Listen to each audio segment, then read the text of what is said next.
and get started in a couple minutes. Just waiting to settle down here.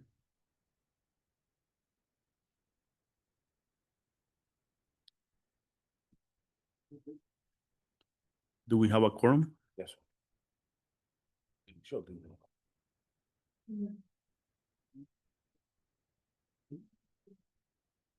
All right, so once again, good evening, everybody. We're gonna go ahead and get started with the Fresno County Rural Transportation Agency meeting today. It's 5:34 p.m. Can we please get a roll call?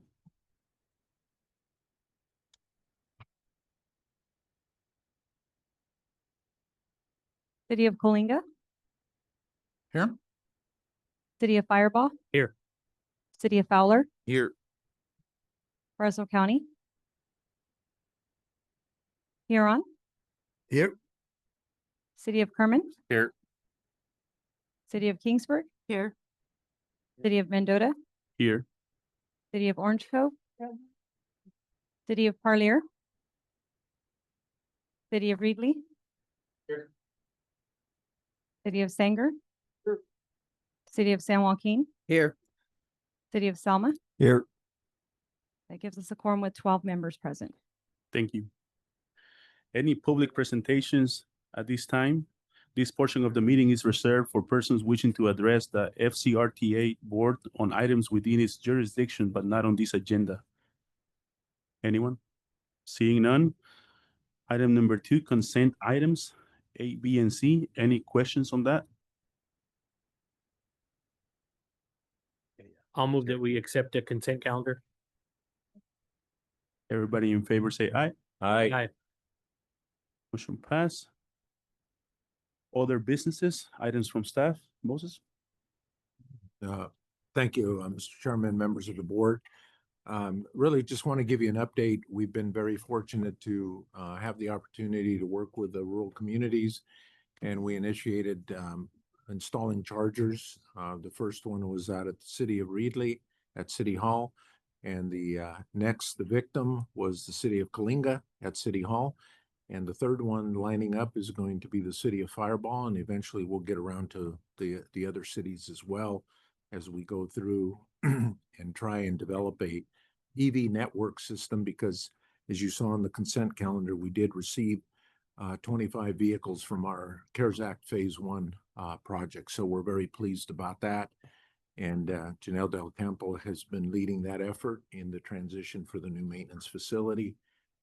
So we want to get that out. And then forthcoming is going to be a Measure C project that we're going to do in the city of Kingsburg, renovating one of their parking lots to a micro grid resiliency hub using solar panels with the overhang ports, and also chargers and a battery energy management system as well. Thank you. Awesome. Thank you, Moses. Any questions from board to Moses? I had a comment. Just wanted to give a big shout out to FCRTA and to Director Stites for coming to our Selma Live 2 event, September 26th. We had Pepe Marquez come up from LA, do a great concert. And because we use Placer AI like City of Reedley, we were able to see how many people we actually gathered for that. And we had over 2,500 people, largest event we've ever had in Lincoln Park. I want to thank Director Stites, who came out along with me, and a couple of other in-laws and people who were pressed into duty all night with the volunteers. We opened 1,000 beer cans. So thank you for your help. And we raised a lot of money for the city to do good things, and had a good time for everybody. Awesome. At least 250. Felt like 3,000. I have a quick question for Moses. What happens when we replace those 25 vehicles, Moses? What happens with the old ones? Or do you still keep them in operations, backup, or do you do auction them? Or No, good question, Mayor. What we're going to do is indicated in previous board meetings. We'll do a call out to the cities in the event that you should have any private nonprofit wanting those vehicles. A lot of them, they're still good, but they may require a little more upkeep because they're dated, number one, but they've been kept up. So definitely you will have a first right of refusal on those if you see a need. might need to do a transfer like we've done in the past with, we did that with United Cerebral Palsy and ARC, I believe, about 6 or 7 years ago. And all we did was get $1 from them and give them the pink slip because they're a private nonprofit. And the reason we can do that is they've exhausted their useful life and they're no longer being able to depreciate and really have no value on the books. So that's how we do that. And we get a release from the original entity that did the funding on them, whether it's the state or another local or federal funding source. And once we get authorization to relinquish them, it's pretty much, we would just put them up for auction. So we'll let you know, because we're going to have about 40 vehicles that we're going to be putting out to bid or auction. But we'll send out that list to the board members in the event that your city or any private nonprofits that you're affiliated with are interested in them. Okay. Some are vans and some are cutaway buses. And we do have 4 Bluebird coaches that typically are CNG. But one thing with the CNG, compressed natural gas on the vehicles, the tanks that hold the CNG is often dated, meaning that they have a lifespan on the tanks. The older buses had like a 10 or 12-year tank useful life. So technically and legally, they're not for roadway use any longer, but a lot of the school districts use them for parts. Like I know we've had interest from the Sanger Unified School District. We provided them some of the buses and they've used them for parts. And also Madera Unified School District. They're Bluebirds, and they were originally diesel engines, but they were converted to compressed natural gas. And unfortunately, with the compressed natural gas, it burns at 900 to 1200 degrees. Oftentimes, it melts the heads on those engines, so their useful life sometimes doesn't go to the 200,000-300,000 miles that they should. Thank you, Moses. Any other questions for Moses? Any items from staff? Other items? None? Free Wi-Fi. Free Wi-Fi. Free Wi-Fi. Yeah. Seeing none, meeting adjourned. It's descriptive. Thank you, everybody. Next, we're gonna go ahead and continue with our Fresno Council of Governments meeting. It's 5:41 p.m. Starting. Can we get a roll call, please? City of Clovis. I think he was here. Oh. He just went over. And also here. Let's wait a minute. Yeah, Ray Leon is here. Yeah, present. Here you. Started with here you.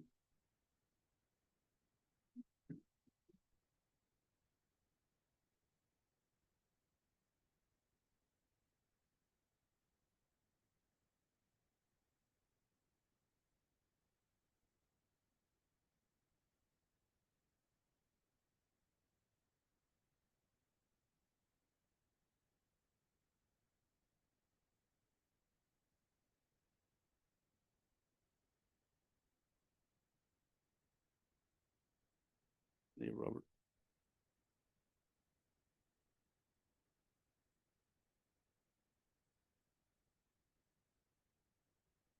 Yes. Okay. Wait for Mayor Dyer. Yeah.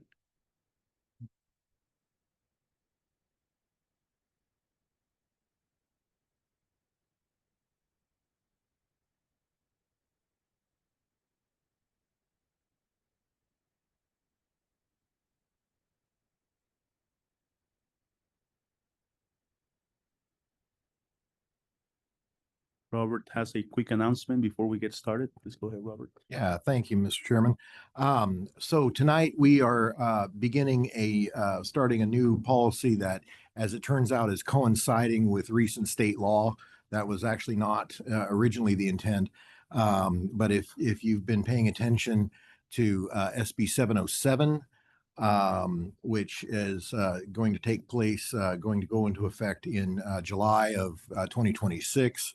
And begin requiring local governmental jurisdictions to make meetings accessible via electronic and teleconference and video conference means and allow for public comment. We are beginning that process tonight with a webinar broadcast, but it is a broadcast only. So as we work to comply under the assumption that we will need to comply with SB 707 and are developing policies to that effect, we will be broadcasting our meetings beginning tonight, but not accepting public comment. That will still only occur as an in-person process. So we're happy to talk more about that if you have questions. But I just did want to make that announcement. This meeting is being broadcast tonight. Thank you. Thank you. So we're only broadcasting it, not accepting public comments tonight. Please go ahead and roll call. City of Clovis. City of Coalinga. Here. City of Fireball. Here. City of Fowler. Here. City of Fresno. Here. City of Huron. Here. City of Kerman. Here. City of Kingsburg. Here. City of Mendota. Here. City of Orange Cove. City of Parlier. City of Reedley. City of Sanger. Here. City of San Joaquin. Here. City of Selma. Here. Fresno County. Here.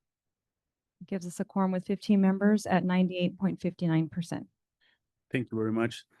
Next, we have item number 1, transportation consent items A and B. Any questions or anybody would like to pull this item for questions?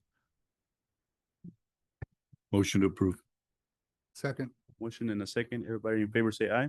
Aye. Aye. Pass. Item number 2, transportation action discussion items. Item A, 2026 State Transportation Improvement Program, known as STIP. Robert, can you please give us a... This item will be handled by Ophelia Bundes. Thank you. So the 2026 State Transportation Improvement Program, the CTC releases guidelines and fund estimates just recently for the 5-year program updated biannually. Each region must submit an RTIP. Caltrans prepares the interregional program. And then FCOG has reaffirmed committed to dedicate a minimum of 75% of the RTIP to leverage Measure C for major regional projects. The project in this case is the Shaw Avenue interchange 99, and the Measure C tier. It's a Measure C tier 2 voted approved project. Caltrans began the project study report in January of 2025 and secured $400,000 for that. The request is $9.68 million in STIP for the environmental document, which will be a 3-year process, and it will be ready to list in 2037. The cost estimates is between 170 to 223 million for capital and 33 to 97 million for right-of-way. We also will be including carryover projects from the 2024 RTIP, which would include the State Route 99 corridor projects, which are American Avenue and North Cedar interchanges, delayed unfortunately by litigation, programmed and will be programmed in 27-28. And then also the State Route 41 Excelsior Expressway, which is ready to list. And then staff requested a total of 4.19 in the RTIP to complete funding. I did want to mention a quick revision. I've noticed there was a technical error for the years of the STIP. It should be adding funding for 29-30 to 30-30-31, not 30-32. So I just wanted to note that. And then, so the total estimate available will be 14.6 million. And also recently we obtained a revision for the State Route 41 Excelsior Expressway, which instead of 4.19 million, it should be 4.162 million per the Caltrans EPPR report. And for planning, programming, and monitoring, it should be, or it will be 736,000. And of course, what they're requesting for the environmental document for the Shaw Avenue interchange will be 9.68 million. So the next steps. So staff will coordinate with Caltrans to finalize the application. And then the draft RTIP will return to the FCOG board in November. for adoption. And the submission for the CTC will be December 15th of this year. And then CTC public hearings and adoption are scheduled for March of 2026. Staff recommends the policy board to adopt the resolution that was attached to the item, which is 2025-51, which will program 9.6 million in 2026 STIP county shares for the environmental document for the Shaw Avenue intermodal interchange, and 736,000 for planning, programming, and monitoring. We'll be happy to take any questions. Thank you. That's a lot of information. Any questions from the board?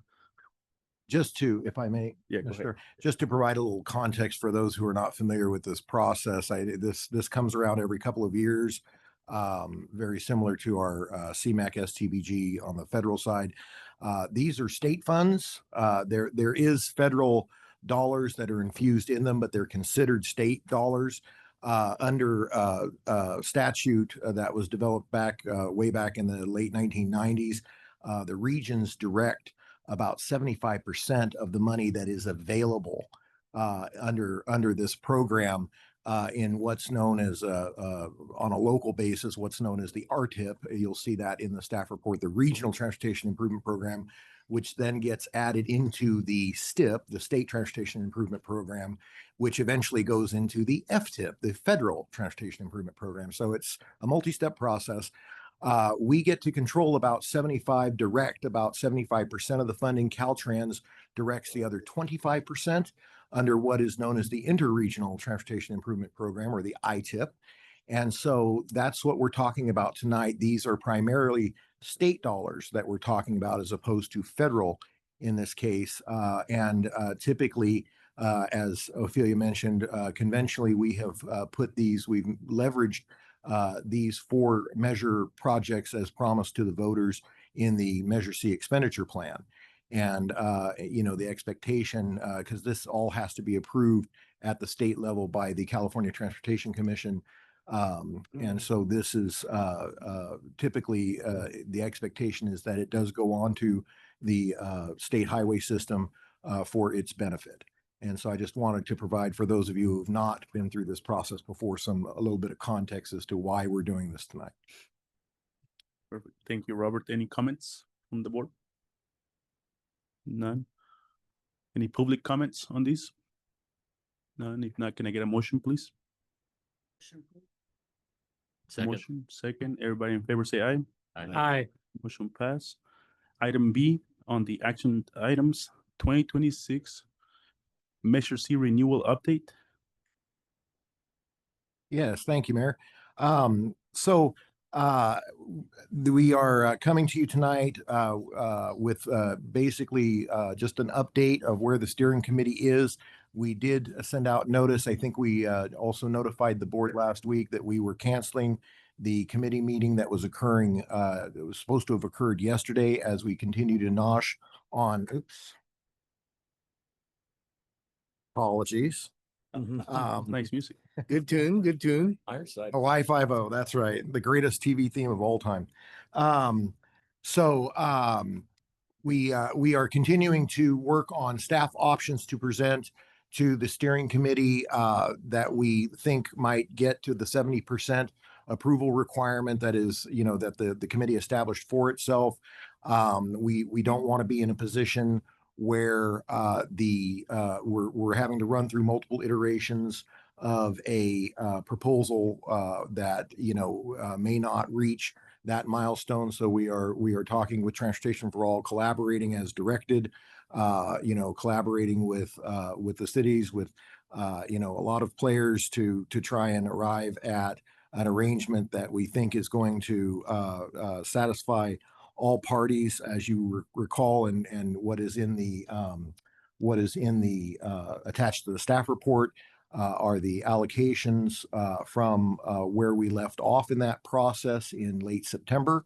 Again, so allocating 91% at that time of the total 100% using a median vote.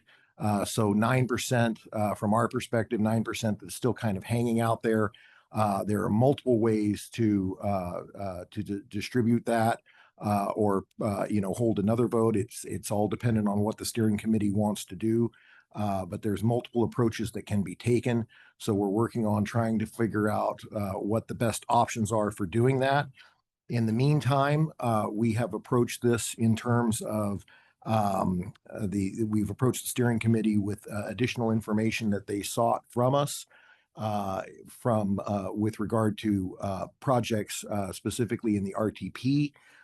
They asked for more information related to what the measure potentially could buy in terms of the RTP project. So roughly a little under 4,000 projects submitted to the RTP across a range of transportation modes, local streets and roads, the regional program, public transportation, active transportation projects across everything that the measure also covers. And what does the measure buy in terms of that? So we repackaged a lot of the information that we had provided previously and had one meeting in October that presented that information to them in a different fashion, expressed it differently. And again, those attachments, the presentations are attached to the staff report.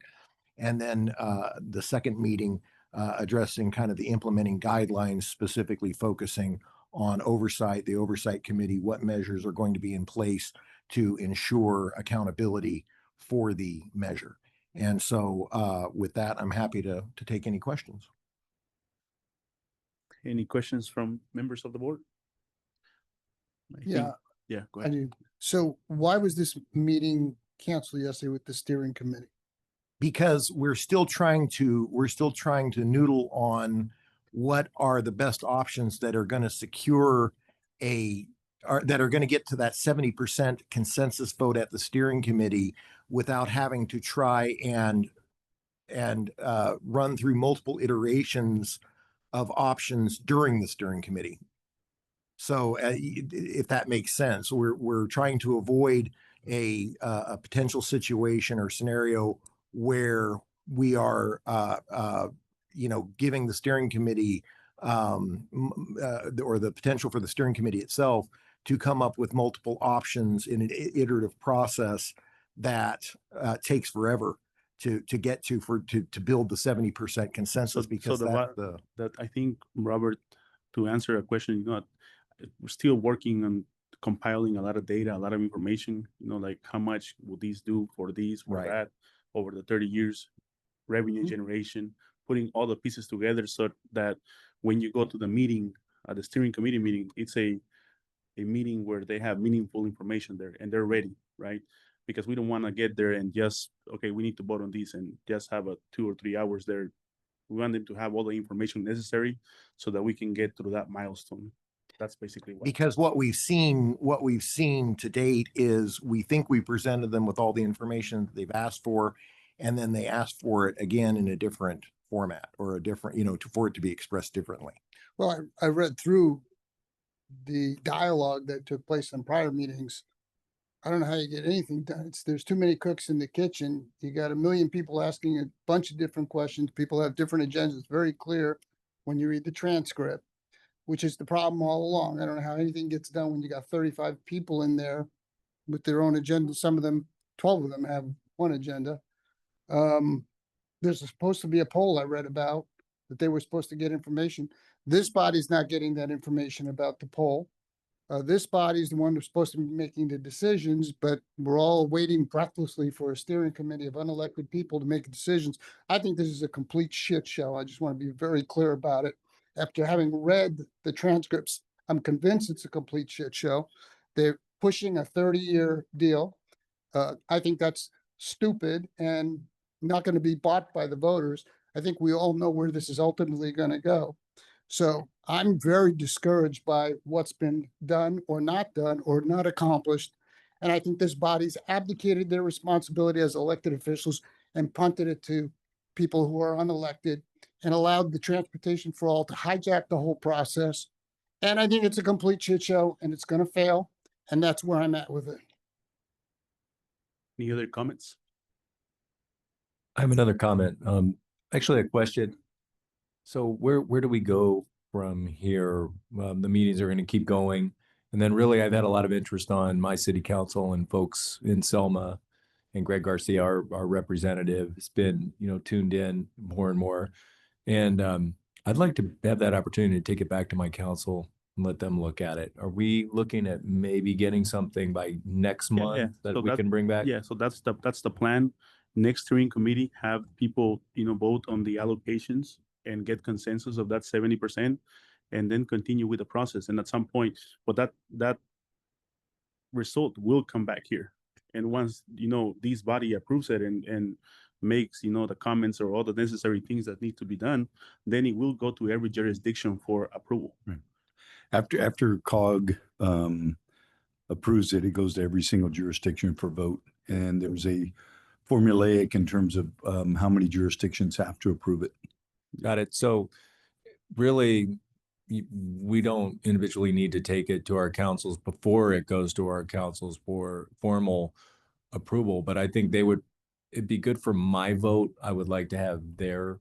Okay, so in the packet, in the staff packet accompanying the staff report, there should have been a timeline. There's a Measure C remaining timeline item that kind of goes through that process.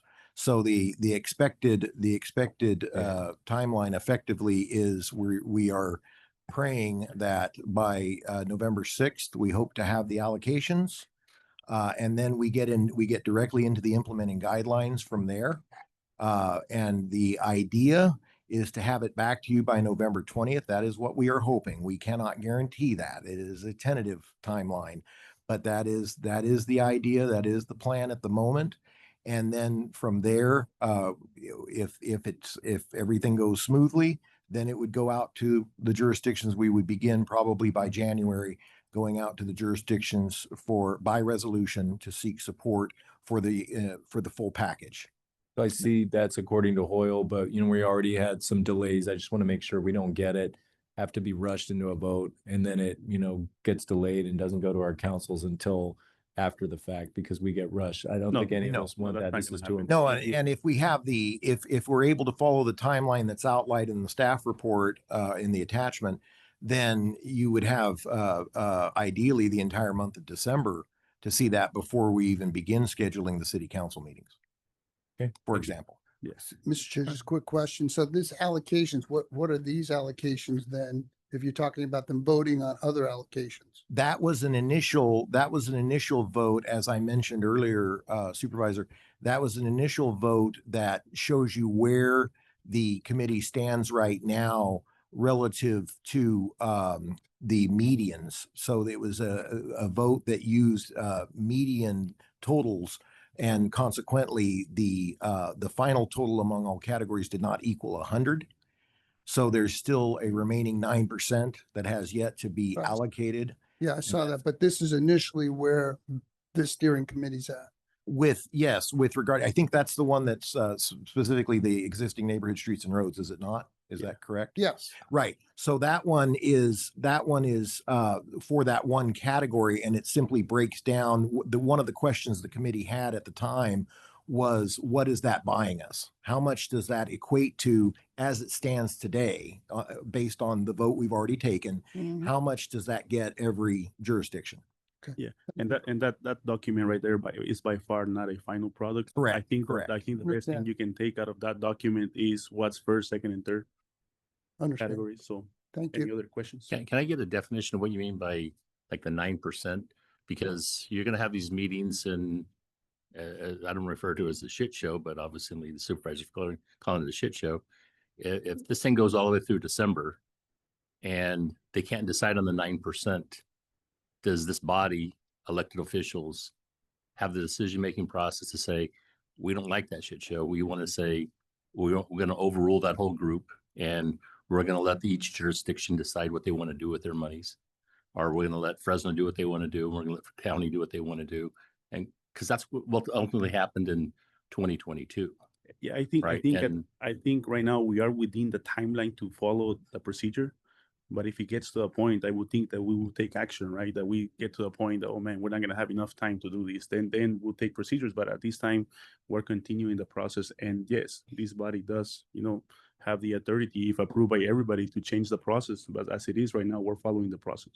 The steering committee is a recommending body. It's only an advisory body. And my recommendation has always been that you want this thing done before February.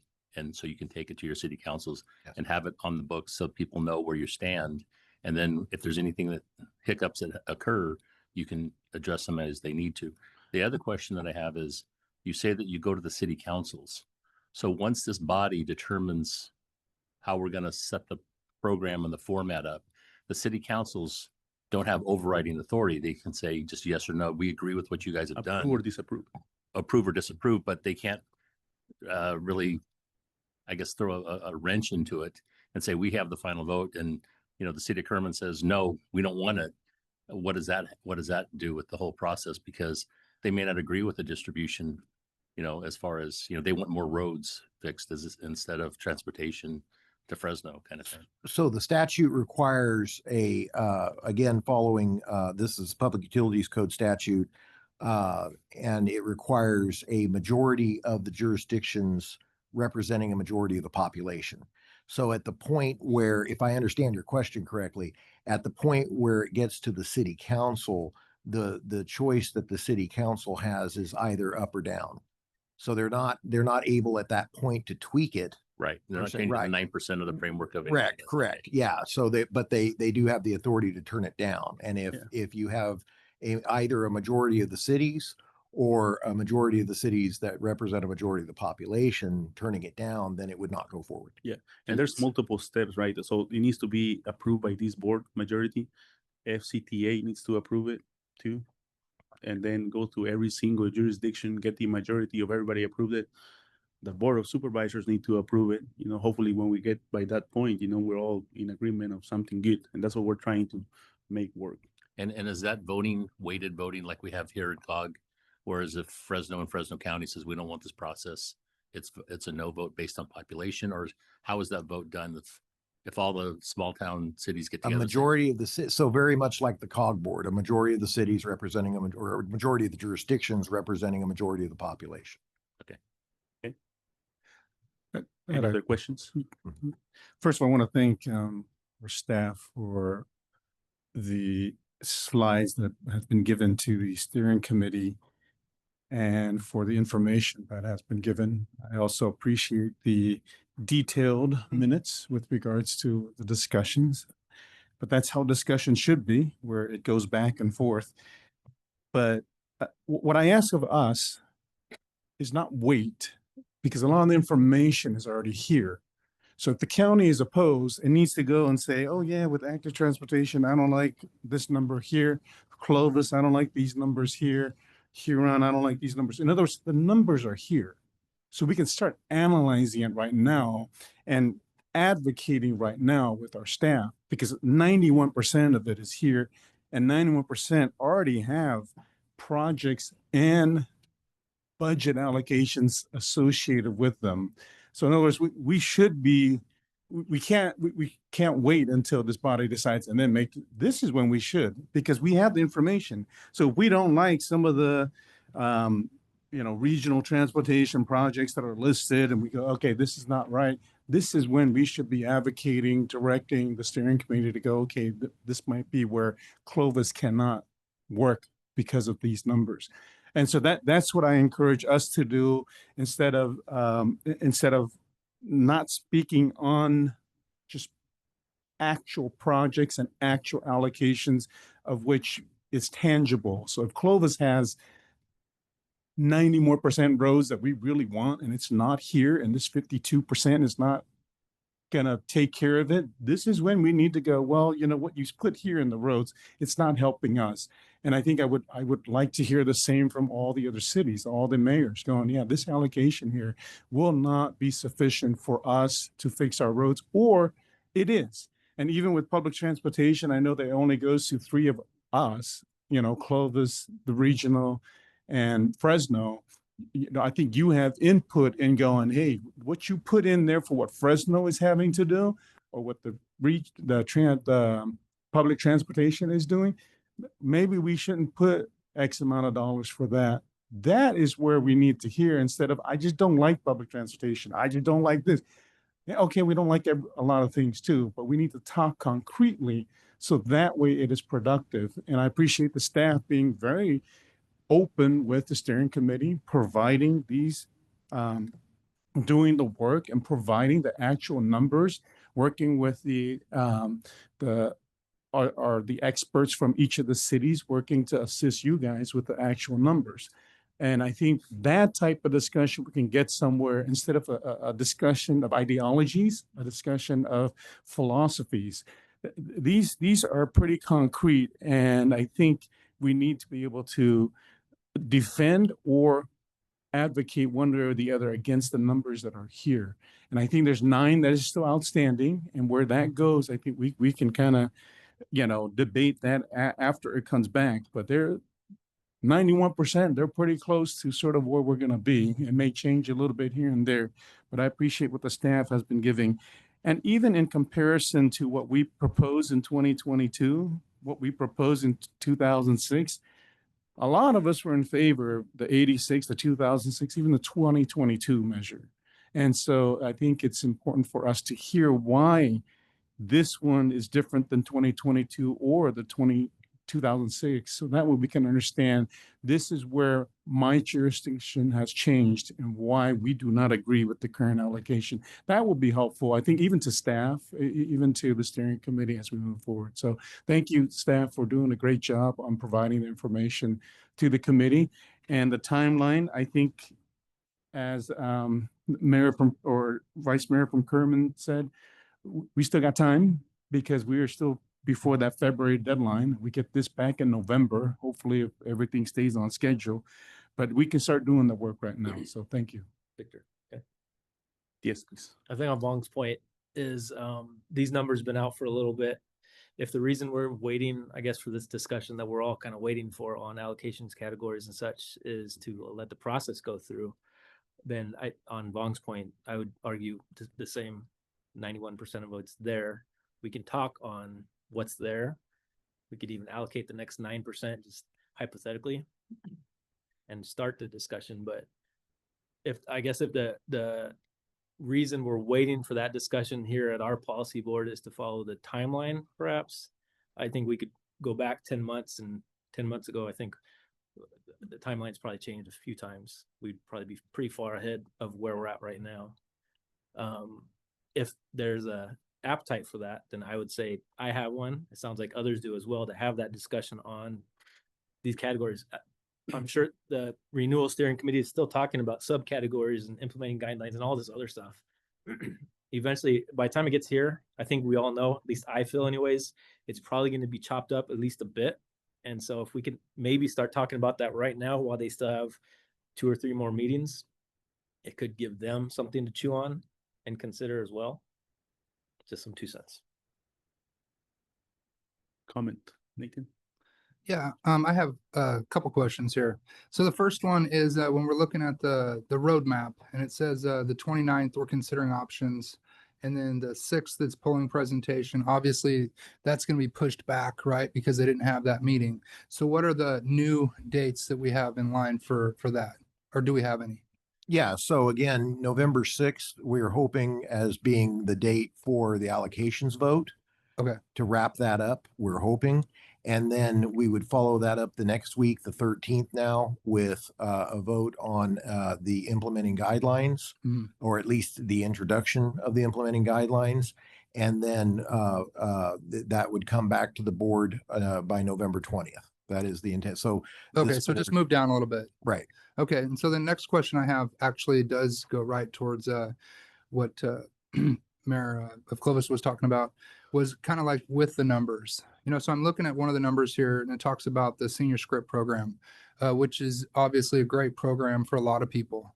Looking, it says in 2023-24, 863,000 was spent for it, and then it talks about the different amounts that were spent. My question is, it talks about Uber and Lyft and people like that that have been able to get to places and taxi fees, correct? So how much of that have rural areas been able to leverage compared to the larger cities? Because in a rural area like Kalinga, we don't have any of those. We don't have a taxi, we don't have an Uber, we don't have a Lyft, and that's a lot of money right there. And so when I'm looking at like, hey, it's a great program for where it fits. But when you're looking at allocation numbers, some of the rural places may not fall into this at all. Take 75%, that they'll pay for, but some people may not even have the money to pay the 25%. So they figure out how to, get point A to point B. Now, I'm not talking for all rural places because some places may have that, but I'm just saying, is that being looked at when you look at these numbers? Because there's large allocation tables that have a lot of dollars in there if you look at on 30 years. And if the rural agencies are not utilizing that kind of stuff, then that can be a huge impact towards rural. So I'm just curious if you have taken that into consideration. Absolutely. And the short answer is absolutely.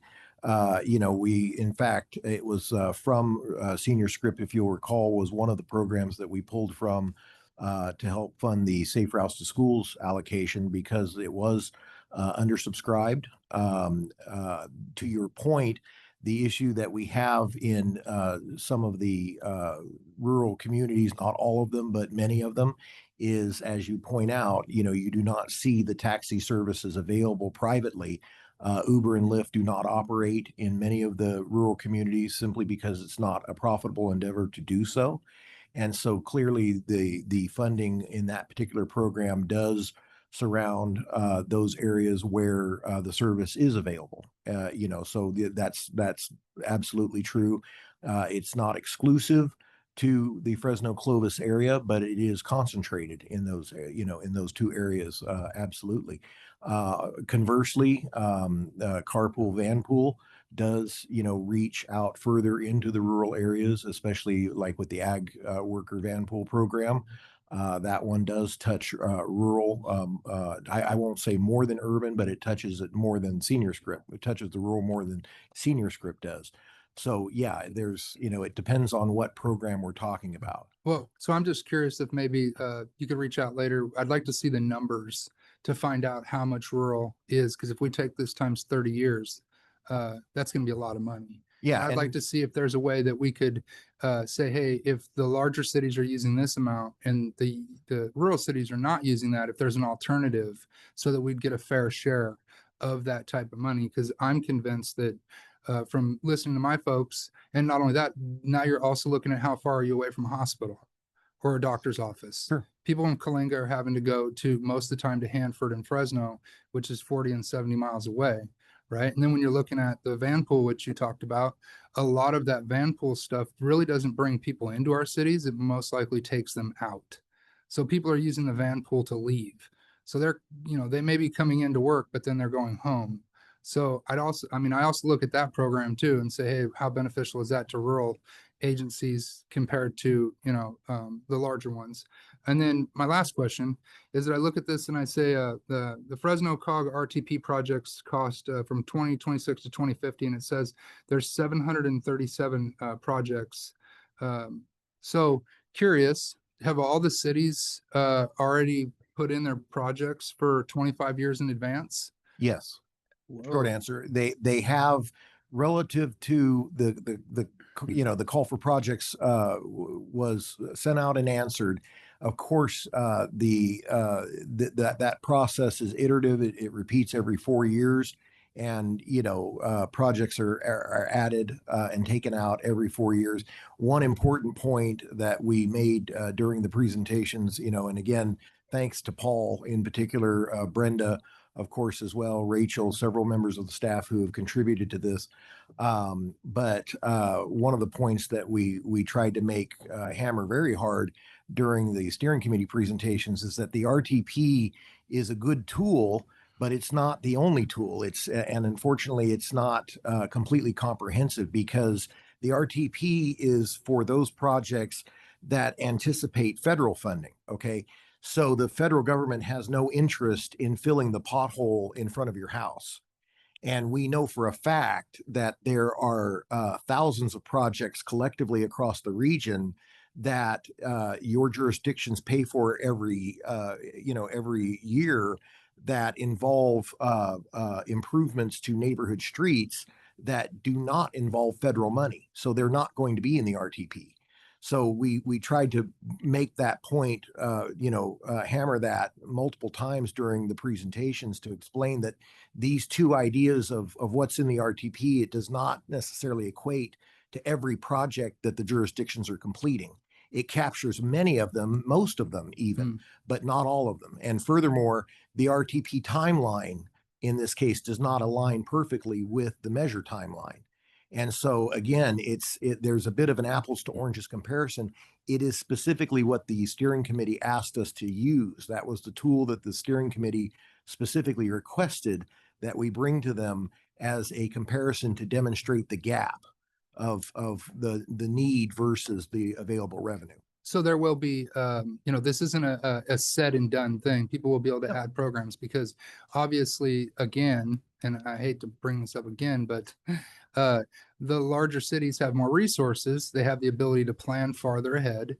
They have more planners on staff, whereas the rural cities are not going to. And so I just want to make sure that's not a closed process. So you said every 4 years it gets evaluated. Yes. Okay. All right. That's all I have. Thank you so much. And I want to thank staff for all the work they've done. And I do also agree with Supervisor Bredefeld that I did read through the transcripts as well. And I do think that there should be a little bit of tightening up the conversation because I read a lot of things in there that really don't have a lot to do with what they're being asked to do. There's questions that are being asked that now really surround it. It seems like trying to more control the narrative rather than to talk about the individual things. And so that would be my only request. But I appreciate staff and everyone that's involved. Thank you so much. Thank you, Nathan. That is exactly what is happening, Mayor Dyer. Yeah, having dealt with this back in 2022, I recognize how difficult this process is. But, I think what happens is we're looking for a very simple process for a very complicated matter. And part of it has to do with the fact that the pie is not big enough. $7.3 billion over 30 years is not going to meet all of our needs. For example, in Fresno, we have $1.2 billion in deferred maintenance on our streets. We have another $300 million deferred maintenance on our sidewalks. We have an airport. Other folks do not. We have folks that go through that airport, some 2.6 million people a year. We have a transit system that is getting to be more and more utilized in Fresno, 1.2 million passengers this last year on our transit buses. And that number is growing, especially with the economy that we're seeing with increased energy costs, housing costs. More and more people are starting to rely on public transit in the city of Fresno. I can't speak to the rural area. But when the pie is not big enough and people come with different priorities, that's when we start to have a little bit of a disagreement on how money should be spent. Rural versus urban, city versus city, small cities versus big cities, east versus west. Again, the priority of transit versus roads. And ultimately what we hope for, and I saw this in 2022, is that we all wanted a little bit more increased flexibility in terms of how we use our money because of the different priorities each jurisdiction has. And so, it is my hope at the end of the day, we'll reduce the categories, maybe collapse the categories. Sometimes it's difficult when you're doing a safe routes to school category and you have a roads category. The truth is when you're working on those two as well as sidewalks, they merge. And what ends up happening with our public works departments, they're pulling a little bit here and pulling a little bit here, a little bit there, trying to make the project work. When the reality is if we gave them one big pot of money under roads, they'd have more of an ability to address sidewalk needs, bike lanes, trails, whatever it is. There's some cities that may not want trails. There's other cities that do. Some cities that don't have the ability to put in bike lanes. Some do. And so flexibility, I think, is going to be the key in terms of all of this. Median islands, sidewalks, curbs, gutters. I can tell you in the city, everything we build is with sidewalks. In the county, it's not true. So I think we have to be patient with the process a little bit, and it won't be perfect. I promise you this process will not be perfect. It has been messy all along the way, but we have a lot of work left to do. And I will say, you know, when we look at the public transportation dollars, it says 18%. Well, our current measure is 24%, right? Because you have paratransit in there, farm worker money, senior script, all those things are in there today. It equals 24%. It's 19.66% for the three transportation agencies, Fresno City, Clovis, and Fresno County Regional Rural Transportation. Those are divided up right now based on a percentage.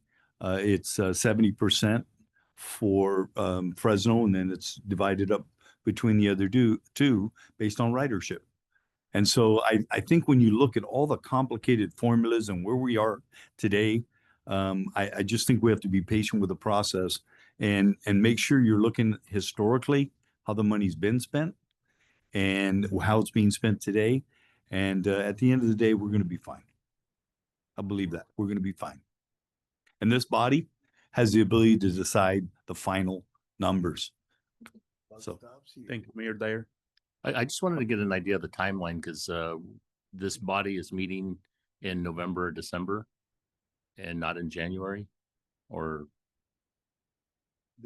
When you say this, but you mean the Yeah, the COG, board? Fresno COG. There may, I do not want to suggest, how do I put this? There may be the need for a December meeting. We normally do not meet in December. There may be a need to meet in December this year. I hope that that is not the case, but that's entirely possible. And my recommendation, you know, like in football, you want to put your hands, get the ball in the skills, hands people. You know, if this body can get that project sooner rather than later, we have a chance to make the determinations that we need to and the flexibility that we need to, because we're the elected officials. We make the final decision. I mean, if you want to put together, say, an executive committee of like 7 mayors, right, and then they can take it in November or December, and they can make the recommendations and boil it down. So when you meet in January or February, you have something ready to go. We are hoping to have, again, we are hoping to have this back to this body by November 20th. That is the goal.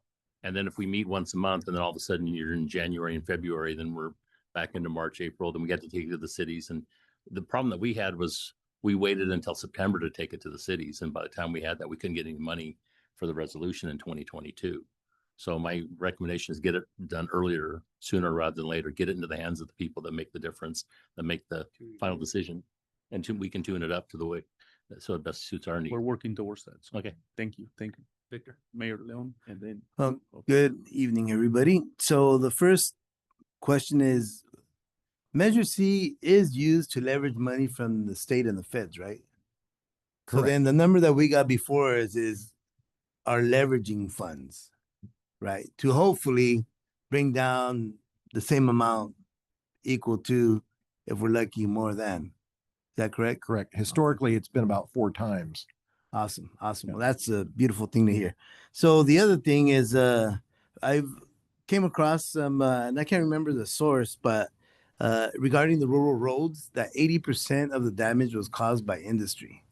And I was thinking, well, if that's the case, you know, I don't know the specifics how industry contributes to try to cover the cost of that damage, but I do know that the public is going to be lifting some weight with this Measure C, right? As the public has been for the past 2 rounds. And so I was wondering if we could get some numbers on that, some more information on that. In terms of, I mean, specifically, like, are you talking about unincorporated areas or what are we? Yeah, the county roads. County road. Yeah. County roads. I mean, I was thinking about this a few months back because, you know, I got State Route 269 going through Huron, and I get trucks coming through for everything, you know, loads and loads of millions of dollars, you know, and even going up to the landfill, and some trucks would come through just dripping, whatever it is that smells like hell. And you know, just the damage, the impact it has on our state route is amazing, you know. And so I'm just saying, you know, there should be some fair accountability on the covering of the costs of our roads. I'm getting ready to make it illegal for diesel trucks, for goods movement vehicles to go onto my city roads because it really takes them down to nothing pretty quickly. And that costs us a lot of money. You know, so I would like to see some data, some information in terms of what that cost is, you know, and I would like to understand more of how, you know, industry pitches in for that. You know, I'm sure there's some way somehow through the state or otherwise. You know, I'd like to better understand that. And if you guys could give me some data on that, that'd be Is that great. 145 going through Huron? 145 ends at 5 points and then 269 begins. And that's Caltrans, right? That is all Caltrans, yeah, state route. Wait, do they pay for fixing that, or is it leveraged with Measure C? Is Measure C part Maybe of maybe fixing, Braden is up and at him on that information. part of fixing 168? Because I know, for example, 180 goes through Mendota, right? 33 goes through Mendota. We don't contribute to the fixing of that, but they just go through 180, 133, and usually when Caltrans goes in, they fix the recap and do whatever they need to do on those roads. Right, right. But But we just do have just a lot just of- observation Yeah. made me think about just all these other county roads that But go that- on yeah. decades without being fixed up. But that, you're true, you know, you're right on that, because, you know, a lot of trucks going into county roads, which they get fixed with Measure C fund. What I can You know what I tell mean?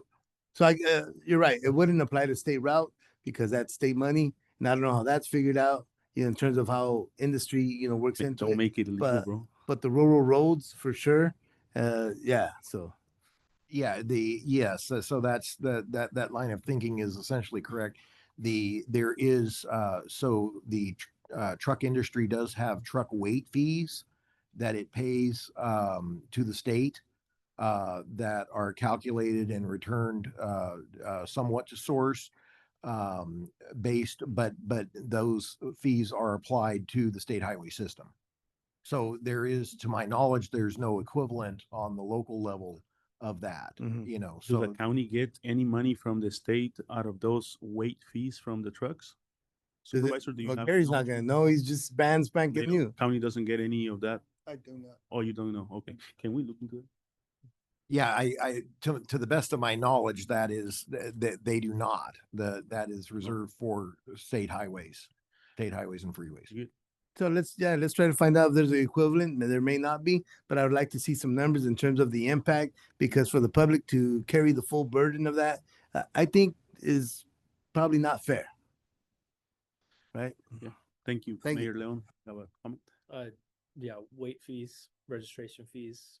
I mean, you could argue that they already kind of put their share in, maybe it's SB1 or Caltrans, but the, and I wouldn't be one that would be wanting to punish, so to speak, an industry.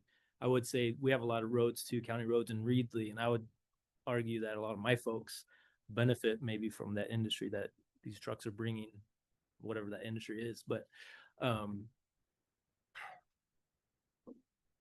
Let's see the numbers. My point, Let's have clarity. Jerry mentioned something too that I would like, coming from me, to bring back to this renewal steering committee. I didn't see a flexible element in there. And whatever they bring to us, then I'll be fighting for at least some flexible element, like there is in the current one right now. And so I'm There's- asking. And I to just bring want to say that to something. There's the- been extensive, you know, conversations about flexibility for rural communities. I think what I I, understand. what I was saying was when you collapse categories, like you put streets with sidewalks or roads, sidewalks into the roads and say routes to school and complete streets all in the roads category, that gives you flexibility because each jurisdiction is just different. The county may want to spend much more that money on streets. We're in the city of Fresno, we have streets and we may do some sidewalks. So the prior measures did not give us that kind of flexibility. So you had to have a flexible category. Yeah. So I agree. The more flexibility we have, the better, within reason. Yeah, Thank you. I know at least in our town, there's many projects that we're able to maybe not fall under different categories, and right now able to use that flexible element that whether it's there or not, I don't see it, but that's what I would ask to just keep pushing. Even if you guys have talked about it a lot, stress the importance of, especially when it gets back to us, like the leaders in our city. I would like to guarantee almost all of us are gonna be pushing for that element, whatever that looks like. Thank you, Mayor. I just have one more thing. Sorry to interrupt. I think that a couple meetings ago, we all did express that concern to be given to the steering committee, that we do the flexible thing. In fact, I think we even had said, hey, maybe even take the 9% and make it flexible. I mean, and so I know we're waiting on the steering committee to do this, but I would say put in high demand that the idea from us, and we could even go around the room and ask, but I think most of us would be interested in that, even regardless of rural or urban, because I think that flexible fund would allow for us to make things that would make sense to each different community. So that's all I have, but I appreciate, and I go off of what Mayor Breedley and Fresno both said. Agreed. The more flexibility, the better. Got it. I Thank concur you, with my everybody. colleagues.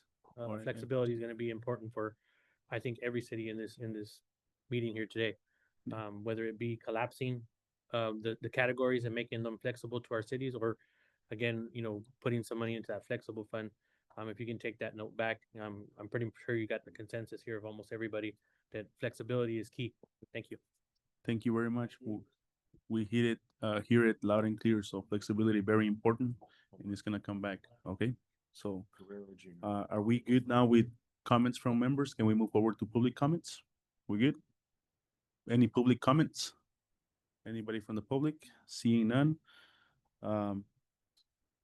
This is an informational item, so no motion for this. Next, we have item C, Measure C Legal Services Agreement, Best and Krieger. Can we get a report from Robert? Yes, thank you. Can I interrupt just for 1 second? There was one other thought on the MEC Steering Committee minutes of October 16th. It was suggested that Oversight Committee, that people who were not U.S. citizens be able to be on that committee. And I want to be clear, I think that's a terrible idea. And U.S. citizens should only be able to serve on these committees. That was suggested. I don't know where they're going to go with this, if they're going to take a 70% vote on that or what. But I want to be very clear on the record. That's a stupid idea and it shouldn't be allowed.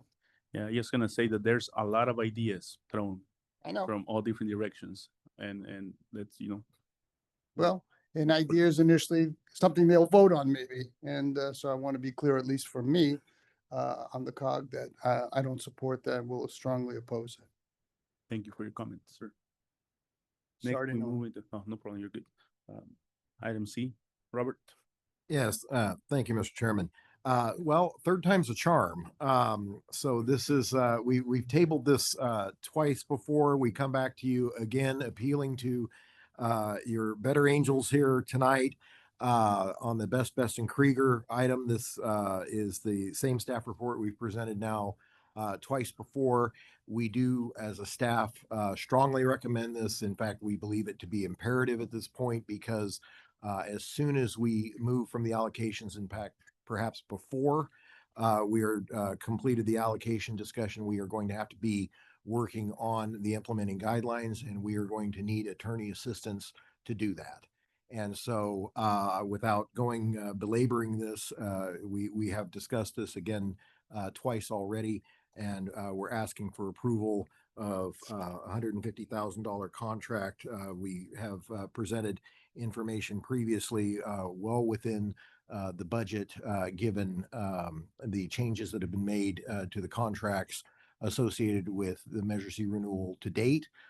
We are well within the budget, about $1 million remaining in the budget right now. And so we ask your approval for $150,000 to assist staff in developing the implementing guidelines for Measure C. Mayor Dyer has an initial comment. Yeah, I have a question. Is the amount being approved up to $150,000, or is it to contract with them for the 150? starting point? No, it's up to 150. We do not. Because that says, approve a legal service agreement with BBK for $150,000. If it's an up to, not to exceed, then the language needs to be changed on the item Yeah, we're or voting we on. can do that. Yeah. Yeah, it is I think it was somewhere there. That $150,000 retainer, and they draw off of it based on $300 an hour. Effective. 200. Yes. Actually, to put a finer point on that, BBK does not take a retainer from government entities, as far as I'm aware. How this legal services agreement does not have a retainer. The money is held by the COG and paid only in arrears Oh, upon I a see. bill. Okay. Once it's billed, then you One- go up to $150,000. Yeah, they are permitted to bill us up to $150,000 essentially. Is the, I'm assuming that they have already provided a scope of work? Or we There's provided a scope to them for what they perform? Yeah, there is an agreed upon scope of work. I believe it was attached to the agenda Yeah. for. Yes. Yeah. And has that scope of work changed over time since we have now further along in the process? Were they going to do anything else other than write the language? No, and in fact, they're not writing the language. What are they doing? They are reviewing the language and assisting us with developing the language, but they're not writing it. We are. Which is why I'm perfectly comfortable capping it at 150, because we don't think we're going to use that much. Okay. Comments? Just quick question. So we could amend that motion to encapsulate that language if anybody so decides to make the motion. Yes, however, I think it's unnecessary. What Mayor Dyer has pointed out is a I wouldn't even call it an error, but a point on the agenda where our agenda could have been clearer as to 150 being a cap instead of a total amount. The legal services agreement itself, was that attached to the agenda, or was just No, just the scope. just the scope of work? The legal services agreement is actually drafted. It is a pretty typical legal services agreement that our office prepares. It is in form and substance nearly identical to prior legal services agreements that your board has approved. And it is very clear as to billing practices and payment practices. I would still like to see the action items. They authorize the executive director to approve a legal services agreement with BBK for an amount not to exceed $150,000. I'll second that motion. Yep. Yep. So it's been moved, I believe. And the minutes will Remove- reflect. Any finalizing, let's finalize the comments. Yeah, just to, It's, go ahead. Go ahead, Supervisor. Okay. Were they used before in 2022? No. They were not used for the measure, no, but Fresno COG has used them repeatedly for the regional transportation plan, environmental impact report process, and actually have a separate contract with them right now for that process. Okay. And so how was the $150,000 number? How'd that come about? That was developed as an estimate for what it would take to get through the implementing guidelines, given the timeline that we have to develop them. Was that in consultation with them saying, here's what we want you to do and what do you think this will cost? That was largely in consultation between Right. Robert and me, based on our office's extensive experience hiring outside counsel for projects of similar scope. Okay. Thank you. You had a comment, yeah. I just wanted to say, I know the Fresno and myself, we were the ones who delayed this when it first came up, and because we were making sure that we were hiring them if and when we are close to where we will get one measure. And as Mayor Dyer stated earlier, the process hopefully is going to get us there. And I appreciate the staff taking on a lot of the work with regards to you're coordinating the consultants, the public outreach, the polling, the steering committee facilitation, and a lot of that cost went on to you instead of with BBK when we first saw what was coming before us. And so that saved us quite a bit already from the initial time we saw this contract come before us. So we appreciate that. Yeah, thank you, Mayor. Thank you, And Mayor. Yeah, I just want to say thank you, Mayor.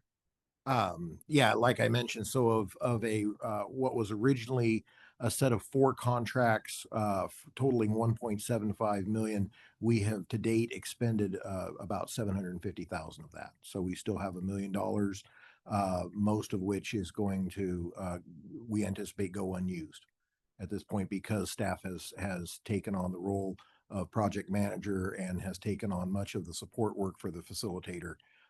And also for developing the implementing guidelines. Any other comments on these? If not, open it to the public. Any public comments? If not, bringing it back, we have a motion, right? Mayor Dyer, Made the motion with those modifications. and we have a second here, City of Kerman. Everybody in favor say aye. Aye. Aye. Motion passed. No, really? And We're doing very Mayor good on time. We 6:44 p.m. right now, so Caltrans. Yeah. Report. Yeah, thank you, Mr. Chair. Good evening, everyone. For those who I haven't met before, I'm Braden Duran. I'm the acting office chief over Transportation Planning here in District 6. Sitting in for Deputy Director Shane Gunn, who apologizes that he was not able to be here tonight. So I'll be covering the Caltrans report and happy just to get right into it. Just starting with some informational items and announcements. We were honored to join the city of Mendota out at the brand new State Route 33 and 180 roundabout ribbon cutting back on October 14th. The roundabout was open to traffic later that day. And Caltrans wants to just especially thank Chair Martinez for helping us make that ribbon cutting a success. District 6 is going to be doing a project tour with Assemblymember Soria, and that's tentatively scheduled for November 12th. We're going to be tentatively visiting projects in Mendota and Kerman, and invitations and coordination invites will be going out very soon. The Assembly Member's Office would like to extend invitations to FCOG and FCTA, mayors, supervisors, and council members. The Infrastructure Investment and Jobs Act, also known as IJA, will expire in September 2026.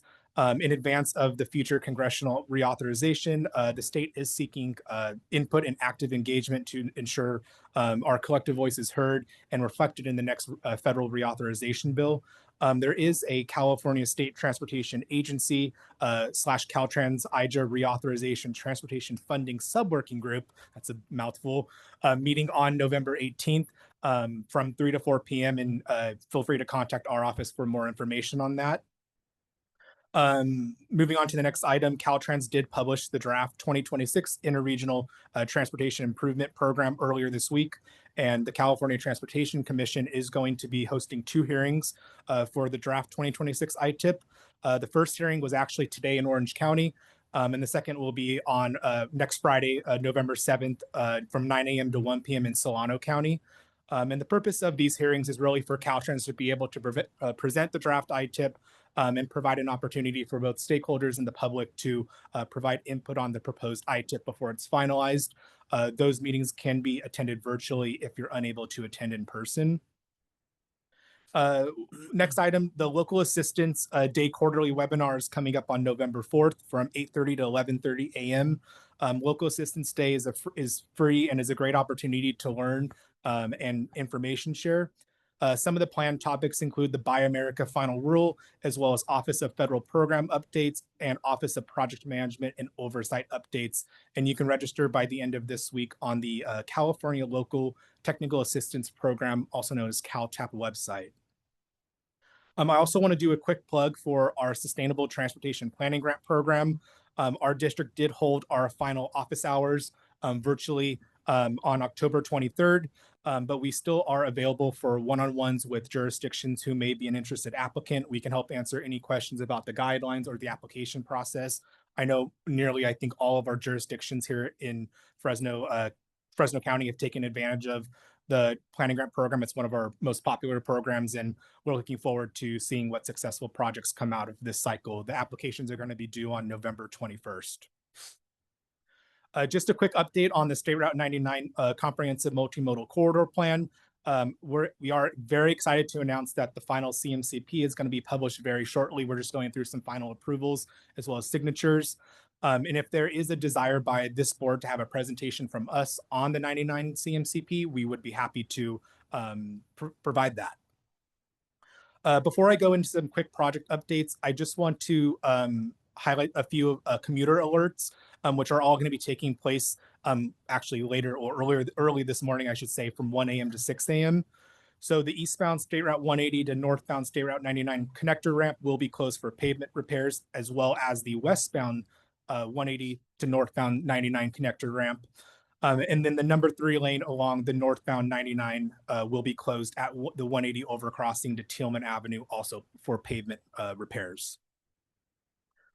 Going into just some quick project updates. First project up is the Excelsior Expressway.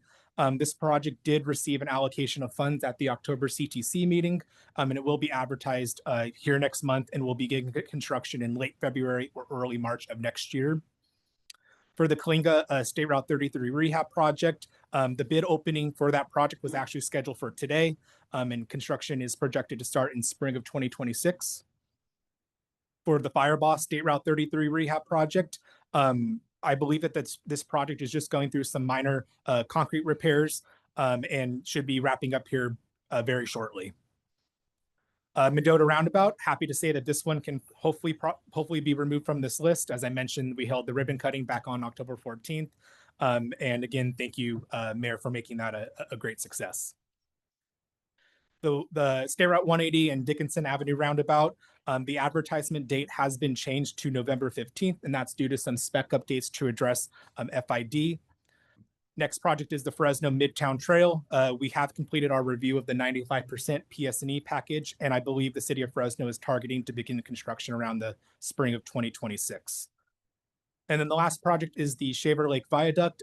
Construction is anticipated to start in spring of 2026. And that is it for the Caltrans update. I'm happy to take any questions. Thank you very much. I have a quick question. The roundabout on Dickinson, where are we at with that? Dickinson and 180? So I believe it's achieved RTL, and they are going to be putting it out for advertisement next month. So construction will go probably early next year. February. Probably. Yeah, and I can double check and get you that information as well. Okay. And then also at the previous FCOG board meeting or FCTA meeting, I know we talked about the double lanes, right? Moses, between Mendota and Kerman, another set of double lanes, and then also a set of double lanes between Mendota and Fireball. Where are we at with that? So I know that those have been discussed, and I believe, and again, hopefully someone can correct me if I'm wrong, FCTA has been working with our project management staff on identifying the best locations. I would need to check with our project management staff to see where exactly those sets of projects are at. If you can please send us an email on that. And any questions for Caltrans from members? I just have a comment. Just want to say thank you to Caltrans for coming down in Selma and Floral and 99. We have a pretty significant piece of area there. We had somebody camping there. They came in, did some landscaping, and safely removed that person. It's a really dangerous area. So thank you for getting right on that. And also a question, that crew that you have that kind of roves between our three cities, is that going to be augmented, going to be changed? Is there budget to keep it the same, or what's going to happen next fiscal year with that? That's a great question. I can follow up with John Liu, our maintenance deputy, and see what exactly is the status. We are about 4 months or so now into the state fiscal year, so let me follow up. Great, thank you. Yeah, on the Whitesbridge and Dickinson roundabout, one of the issues I've always had with roundabouts was you have a county road and you have a interstate. So you have Highway 180 and you have Dickinson Avenue. So who does the maintenance of the roundabout? That is a good question. I'm assuming that there would be a maintenance agreement on the project, but again, I can follow up and get you that Who information. negotiates that? Is that the county or is that the local jurisdictions, Kerman, Mendota? I believe it county would be led by, or at least the agreement process would be led by Caltrans, but I can't speak to it. And then the main issues I have with roundabouts in the county is you build these handicap sidewalks in the middle of a county that has no sidewalks. So all four corners have sidewalks for handicap, but yet 500 feet away, it's all dirt. So how do you go about reconciling that? Gary's got a lot of work to do. Well, and that's what happened with the Jensen roundabout and 145. And then they tell you, oh, lessons learned. So when the roundabout is set to go around, but then they jog you left to go right, and you have trucks that can't make that jog left to go right to slow down the traffic, they actually hit points, right? And so who's the one that is going to complain the most? Because Kerman did it on the outskirts of Kerman, but that's a county issue that's going to come in. And you got tomato trucks in the middle of the fog, and roundabouts I've always figured should be an odd number entrance points, because you see the headlights on 180 on the other side of 180. If you had 5 different points, it'd be a different story. So how are you going to raise up the center median to the point where people just don't miss the center of a roundabout and go straight through and just cause an accident? There's always a letter flipped at that Kerman roundabout. The Kerman roundabout, they actually took out the center sign that's at Kerman because he went straight through it. Yeah, it's my understanding that the Kerman roundabout has gone through some tweaks since it's been built. I know in some of our newer like roundabouts, 7 and 5 years. So okay. I know in some of our newer roundabouts we do, if I'm remembering correctly, and I'll have to double check, there are flashing beacons ahead of the roundabouts coming up to it, just to inform drivers, hey, you will be entering a roundabout here shortly. And then obviously too, there are design inclusions to make sure that the trucks can turn, they can utilize the truck apron. We have been building in larger truck aprons into the roundabouts that we have been building. And obviously, you know, I know you mentioned the pedestrian, the crosswalks and sidewalks. Those usually are included in all of our roundabouts, but I can't speak to the maintenance agreement. I would have to double check with our staff. Thank you. Thank you. Comment? So actually question. So many months back, we talked about and we added this item to a laundry list of projects, but I haven't gotten any updates. And it was adding lanes, making it 4 lanes in Fresno County on 198, State Route 198, all the way to the I-5, because that's the way it is all throughout most of Kings County, or all of Kings County. I think once it gets into Tulare, it's 2 lanes for a little bit, then it goes into 4 again. But it's, do you guys remember where? That's one of the 4 projects that got approved here by FCOG, and then it went to FCT8. Okay, so where, that'd be good to get an update on that. Okay.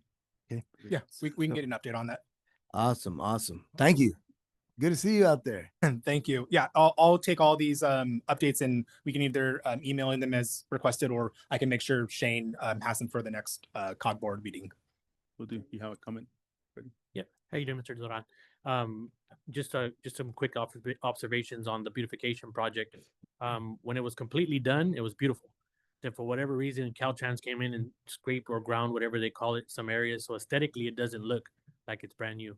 And I know it's gonna, over time, not gonna look brand new, but I'm wondering if that's something you guys are gonna re-overlay again, but it looks really weird. And there is some other areas that we've had some issues with. I believe it's some drainage under there. It's already starting to erode again and have a dip there. So if someone could just check in with our city manager to ensure that these types of things, and also the bike lane that was created, it's not painted green like I'd seen in Mendota. So it's really kind of hard to tell that it is a bike lane, other than every once in a while it has like a bicycle person painted into it. So I would like to see that kind of painted green, and, you know, just to kind of accent that it is a bike lane. So those are just some notes that I've kind of heard back from the community. Like, it looked really beautiful in the beginning, and for whatever reason, you guys came in and scraped out some pieces and it looked like not aesthetically pleasing. So I know that might not be something that, you know, is of importance, but for our people, it really has stood out. Thank you. No, of course. And yeah, I'm happy to check in on that. Any other complaints for Caltrans? Wait, comments for Caltrans? I'm sorry. Thank you, by the way. All right, thank you very much. Let's see. Moving forward, where are we at with this? All right. Next, we have administrative consent items. We don't have anything, so moving on. We don't have any administrative action discussion items either. Items from staff. Any items from staff? Yeah, just note that the board meeting for next month has been accelerated or advanced to November 20th to avoid the Thanksgiving holiday. And again, we are aiming to have the Measure C package back to you at that time. That is tentative, of course, but we will definitely try. And that along those lines, just a heads up right now that there may have to be a special meeting in December if we're not able to make that date. So also to note, sadly, I think I sent a note out to the board on this, but we are having to bid goodbye to Denise Flores, who has been our wonderful office manager. We will miss her terribly. This is not her last meeting, so you'll have an opportunity, if not tonight, to say goodbye. She will be at the November 20th meeting, I hope. But it was a terrible blow to lose Denise, but we are happy that she is staying within the transportation realm, joining FCRTA at their new Selma facility. And so it's going to be a much easier commute for Denise, and we will miss her terribly. So thank you, Denise, for everything you've done for us. We sure Thank you, appreciate it. Denise, and thank you, Robert. I have a couple things. Couple things real quick. Robert, I know a few months ago in one of our meetings, we talked about a new building or relocating. Where are we at with that? So we have investigated the, again, looking at across downtown Fresno. There was one other building that we discussed known as the Shamlian Building on P Street. In terms of the tenant improvements that were, and the fact that you had what's known as a triple net lease that was proposed for that. We turned back to the Penstar, the group that owns this building, and had been awaiting a proposal from them. They did issue a proposal that basically keeps the rent effectively flat, very minor increase over a 5 or 10-year proposal, depending on our options, the option that we choose. But does significantly increase the operating costs. That's been where the biggest hit has occurred in consultation with Veronica Stumpf, who was Mayor Dyer's, the city of Fresno's recommendation for an agent in consultation with her.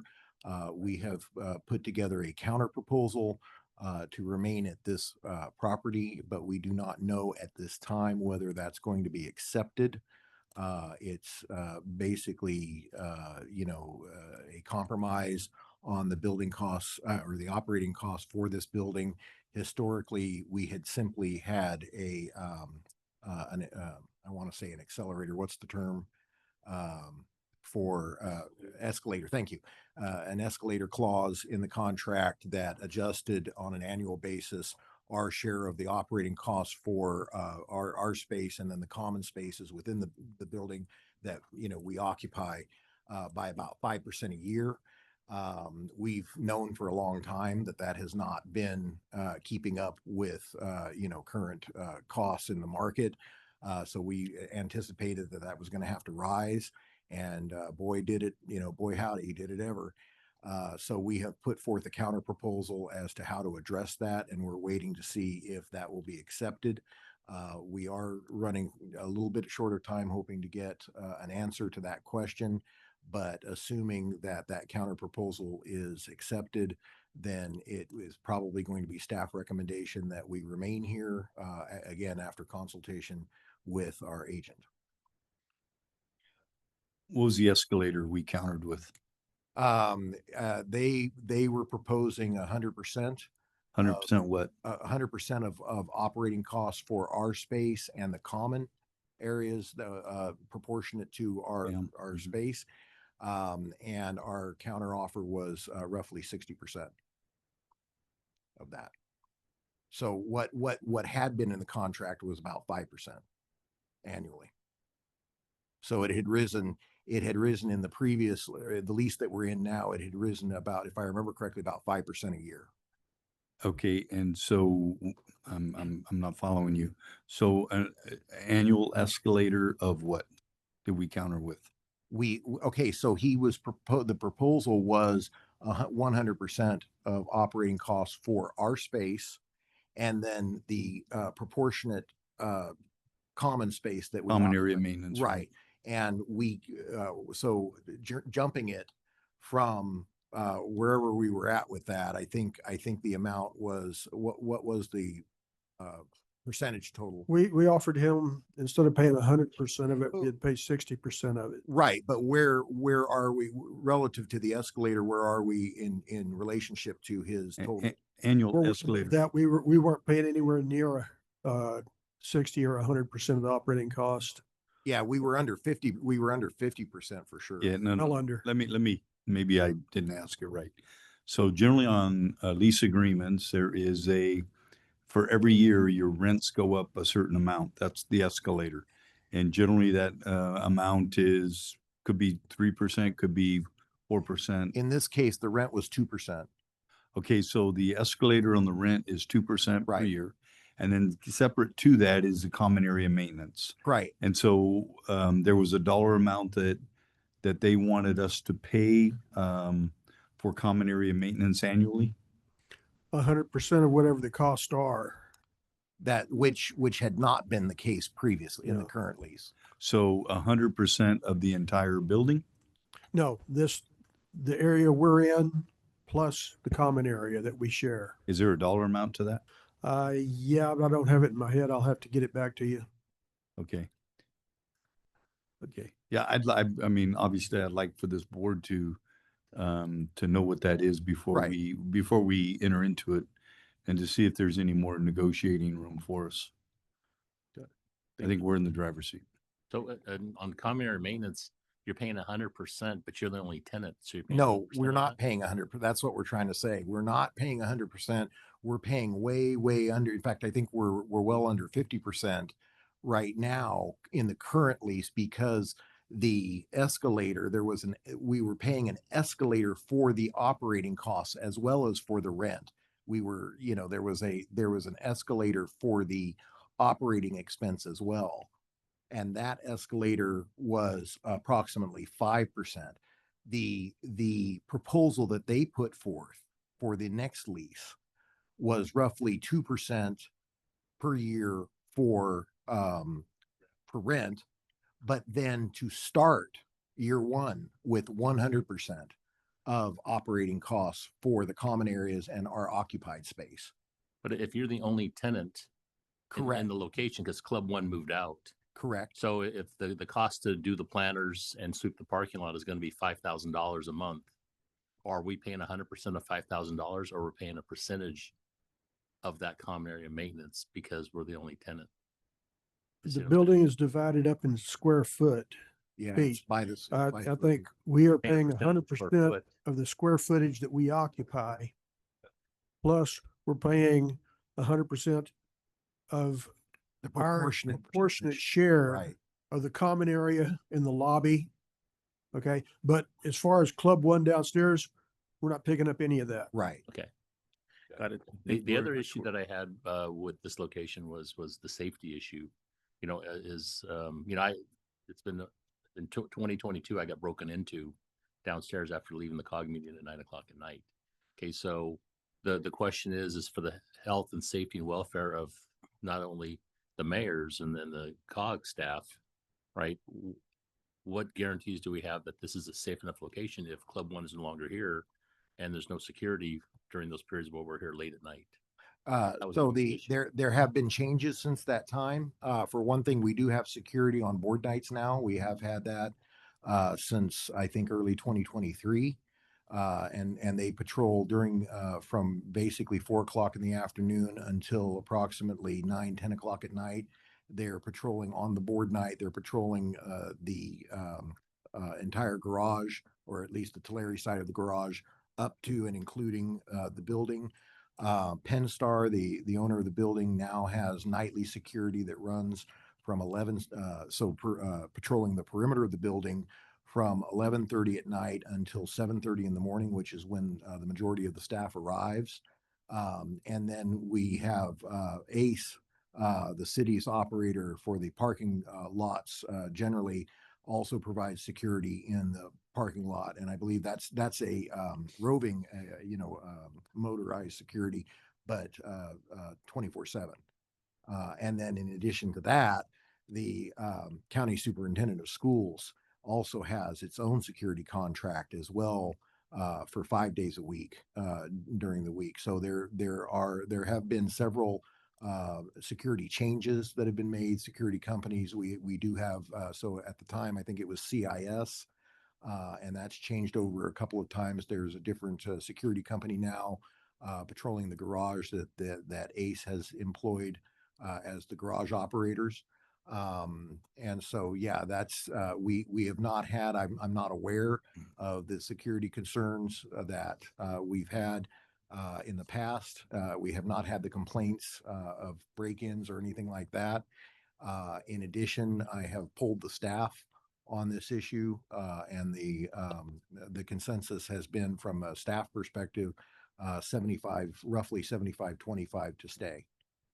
So staff has said 75 to stay, 75% has said to stay. And this is Agency Counsel Brian Rome. I'm going to jump in right now. I'm going to recommend that we discontinue discussion of this. This is an unagendized item.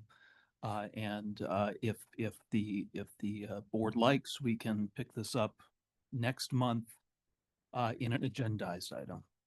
Which we would probably do anyway, because we hope to have the agreement back for you. Yeah, that was just a question of where we are with that. And then just one other question that I have is on safe routes to schools. October 14 was the deadline for rural communities to submit a safe route to school grant. When are we expect to hear from that?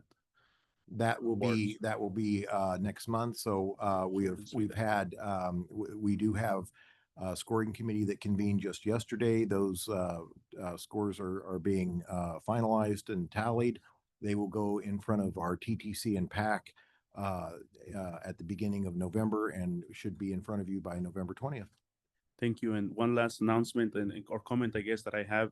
In the west side, there's a big change going on right now. A lot of solar companies are going out there. You know, hundreds of thousands of acres are being planned to become solar. And we're having, I'm having a little bit of trouble, identifying, okay, where are these companies coming from, or who are these companies? And people are asking for all these revenues that are coming in. A lot of people saying that the county is getting all the revenues. Other people are saying that the school districts are getting all the revenue. So it's just something that is happening out there. We're going to start working and seeing, because people want to see, they're taking away these jobs in ag. What are the jurisdictions gaining from this? So that's one issue that we have going on, I think, mayors out there in the west side. But any other comments from the mayors? Items from the mayors?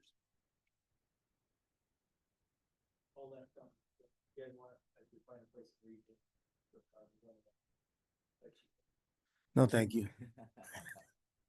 So I agree with your concern regarding to the solar mines, because now they're starting to put them into prime and subprime farmland, using the drought as an excuse.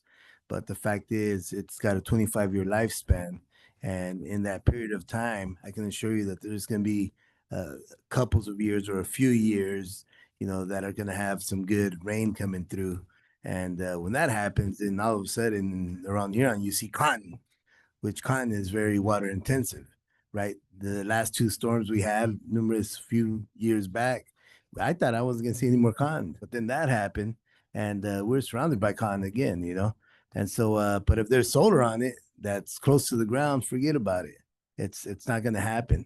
1,000 acres of a solar mine in prime or subprime farmland equals 50 jobs on the farm, 200 jobs off the farm at a minimum wage. In 1 year, that's $8 million out of the local economy. So we should be concerned, and we should be asking questions. And I would like to know, what when the Governor Brown, he initiated it was the San Joaquin Valley Solar Initiative, and it was about only for areas where it was high in salinity, and which is great, right? Make use of that land.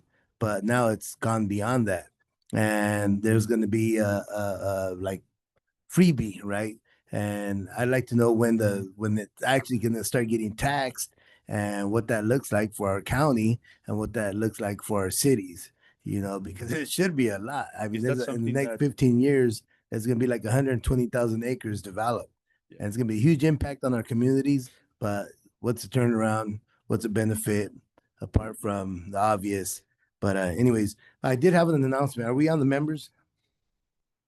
Was that? We are, right? Yeah. Okay, I just Okay. want to let everybody know that I'll be inviting you to a party in Huron because we're going to be inaugurating the first 4 DC fast chargers west of Highway 41 in Fresno County with the cities except Fresno, right? But that'll be sometime, hopefully next month or two. So we'll have a little fiesta, little mariachi maybe, but definitely some good food, and everybody's welcome. Thank you, Mayor. We'll be there. Well, I'll make it out there. Any other comments Yeah, from staff? I appreciate your sentiments about the solar farms because we do at the county get a lot of interest. They're approaching us a lot.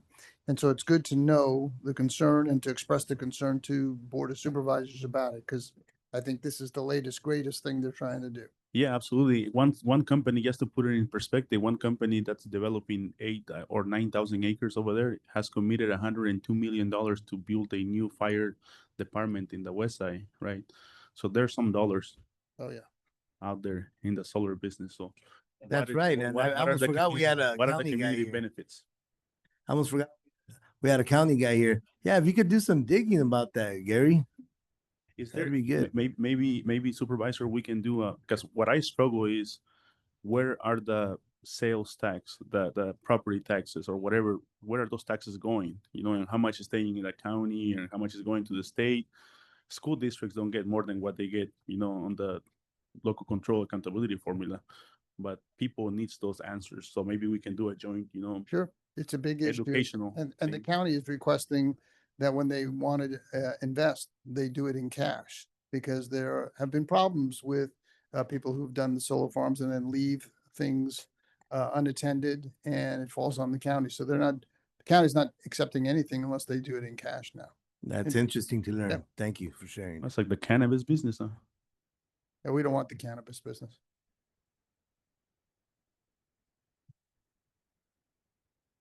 Meeting adjourned. Thank you, everybody. Have a good night. Wow. Limit these meetings to an hour.